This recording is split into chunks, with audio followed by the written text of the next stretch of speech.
Bonsoir, la question fait débat depuis longtemps sans qu'aucune réponse formelle puisse être apportée.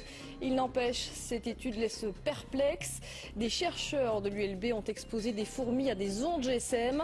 Très vite, les animaux sont non seulement désorientés, mais ils perdent de 50% de leur capacité, un résultat qui donne à réfléchir. Jimmy Méo et Kinerkan. L'expérience peut être réalisée très rapidement.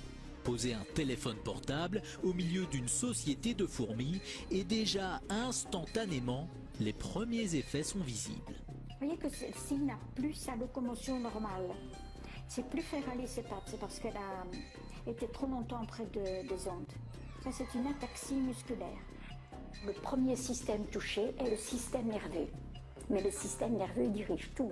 Il dirige la locomotion, il dirige la perception des signaux émis par les autres, il dirige le comportement, etc. Donc tout est affecté. Les capacités d'apprentissage des fourmis exposées aux générateurs d'ondes sont affectées de 50% par rapport à la normale. Et même avec une période de récupération, elles ne retrouvent que 60% de leur capacité de mémorisation.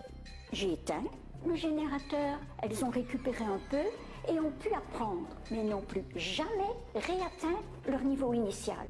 Il en est de même pour 7 fourmis exposées aux ondes du GSM. Si on arrête tôt l'expérience, elle va récupérer. Si on continue, elle va mourir.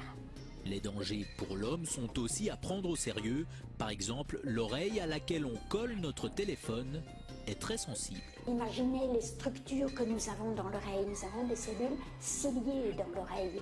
Déjà dans l'oreille moyenne, la trompe de Eustache, mais après pour l'équilibre, pour le son, ce sont des cellules terriblement fragiles. Les conseils, éloignez votre appareil, pas d'utilisation pendant trop longtemps.